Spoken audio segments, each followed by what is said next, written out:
আবার যেদিকে প্রশ্ন আসুক আপনি বরাবর যে ব্যবস্থা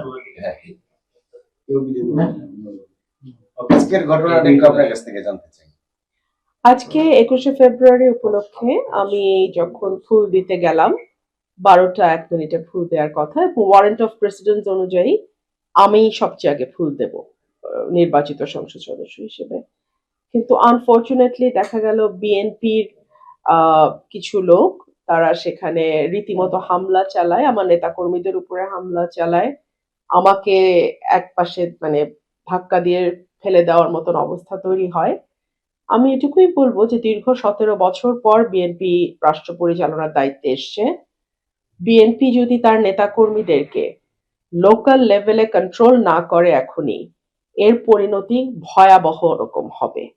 এবং যেহেতু দীর্ঘ 15 বছর একটা লম্বা সময় বিএনপির নেতাকর্মীরা নানানভাবে চাপে ছিল, লুকিয়ে থাকতে বাধ্য হয়েছে, তারা যখন এরকম একটা ভয়ঙ্কর হিংস্রতা নিয়ে পলিটিক্যাল পদের ব্যবহার করার চেষ্টা করে, এটা আমার মনে হয় দলের উঁচু পর্যায় থেকে বিষয়টি মনিটর করা এবং তাৎক্ষণিক ব্যবস্থা নেওয়া না হলে এটা দলের জন্য ভীষণ ক্ষতিকর হবে এবং সরকারের ভাবমূর্তিও ক্ষুণ্ণ হবে। সরকার মাত্রই এসছে, আমি আশা করব যে বিএনপি সরকার এবং দল হিসেবে এই ধরনের উচ্ছৃঙ্খল নেতাকর্মীদের ব্যাপারে তড়িৎ ব্যবস্থা নেবে।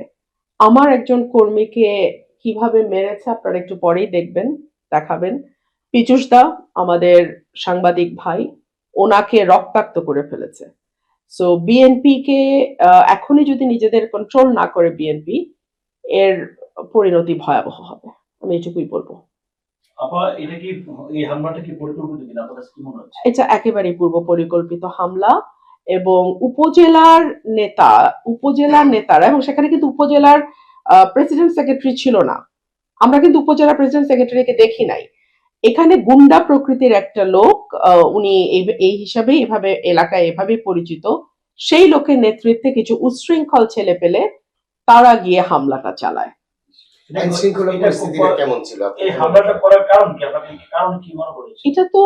এটা তো ওদের একটা পরাজয় মেনে নেওয়ার কষ্ট আছে। আমি এখান থেকে স্বতন্ত্র জিতে গেছি, ওনারা কোটি কোটি টাকার লেনদেন করেও পারেন নাই। নোভা এলইডি টিভি, ঝকঝকে ছবি, নিখুঁত শব্দ, 5 বছরের ওয়ারেন্টি। নোভা মানি সঠিক মান, নিশ্চিত সেবা। ব্যালট স্টাফ করেছেন, ওনার ছেলে সেনাবাহিনীতে আছে, সেই পরিচয় ব্যবহার করে নানানভাবে চেষ্টা করেছেন, কাজ হয় নাই। সো এইসব নানান আছে। তো আজকের আইন শৃঙ্খলাটা আপনার নিরাপত্তায় একেবারেই ভালনারেবল আইন শৃঙ্খলা পরিস্থিতি নাজুক। আমি দেখলাম পুলিশ চেষ্টা করেছে, আর দেখুন যখন সরকারি দলের নেতা কর্মীরা এরকম ভয়াবহভাবে তাণ্ডব চালায়, তখন আসলে 5-10 জন পুলিশ কিন্তু সেটা কন্ট্রোল করতে পারে না, চাইলেও পারবে না। সো এটা খুব মানে একটা ভয়াবহ পরিস্থিতি তৈরি হয়েছে। আপনি এটার বিচার চান কিনা? আমি মামলা করে চেয়েছি, সার্টেনলি বিচার চাই। আরে বিচার চাই মানে বিচার করব, বিচার চাবো মানে। মামলা করেছেন ইতিমধ্যে? হ্যাঁ, মামলা গেছে, মামলা করতে গেছে। কয়জনকে আসামি দিয়েছেন? আমি জানি না, এফআইআর দেখে আমি আমার সাথে আলাপ করে নিশ্চয়ই করবে।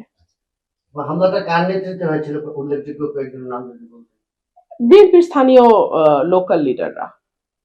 আপনারা ভিডিও ফুটেজ দেখেন, আমি নাম তো আপনারাও জানেন।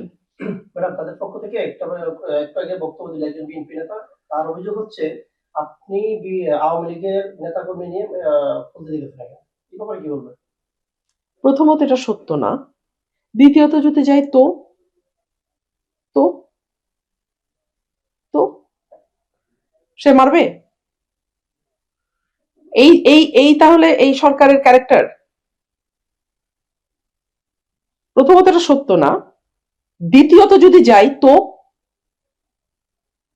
কারো কি উস্কানি আছে পেছনে মনে করছেন?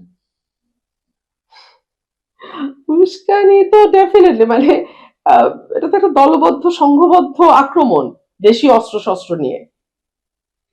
আপনাকে জানতে চাইবো যে আমরা দেখলাম যে পরবর্তী কিন্তু আপনাকে আপনার নেতা কর্মীরা প্রহরে যেখানে আপনার নিয়ে আসা হয়েছে, এটা কি আসলে কি আপনাকে আপনাকে আঘাত করার জন্য কি হামলা? এটা কিছু না, যেটা হয় যে আম, অশিক্ষিত লিডারশিপ যারা স্থানীয় থাকে তার এক ধরনের পাঙ্গা লড়তে চায়, এটাই আর কিছু না। আবার একই কায়দায় আমরা দেখেছি ইকবাল আজাদকে শেষ করেছি। ইকবাল আজাদকে একই কায়দায় একই স্থানে হামলা করে হত্যা করেছিল এই অনুদান মুড়ি। আমরা ছিলাম তৎকালীন সময়। আজকেও আপনার গাড়ি বহর এক ধরনের ধাওয়া বা হামলার চেষ্টা হয়েছে, আমরা যেটা চোখের সামনে দেখেছি। সেটা কি আপনাকে কোনো টার্গেট করে এরকম ঘটনা হয়েছে, আপনি কি মনে করেন সেটা? এটা পুলিশ তদন্ত করুক। যদি প্রাণনাশের কোনো চেষ্টা হয়ে থাকে, আমি আশা করব সেটা সঠিকভাবে তদন্ত করে সেটার বিচার হবে। আর যদি সরকার এখানে কোনো রকম হস্তক্ষেপ করার চেষ্টা করে, সরকারকে এটা পরিণতি ভোগ করতে হবে। যেহেতু আপনি বর্তমান রানিং সংসদ সদস্য সদ্য নির্বাচিত, সেই ক্ষেত্রে আপনার ঊর্ধ্বতন আপনাদের কর্তৃপক্ষ আছে তাদেরকে অবগত করেছেন কিনা বিষয়টা? আমার কোনো ঊর্ধ্বতন কর্তৃপক্ষ না, নাই। সংসদীয় যে কর্তৃপক্ষ যারা আছে আপনি যেহেতু না, এখনো কি নাই তো, স্পিকার হয়নি এখনো। আচ্ছা আর আপনি কি বলতে চান কিনা কিছু আর আমাদের প্রশ্নের বাইরে?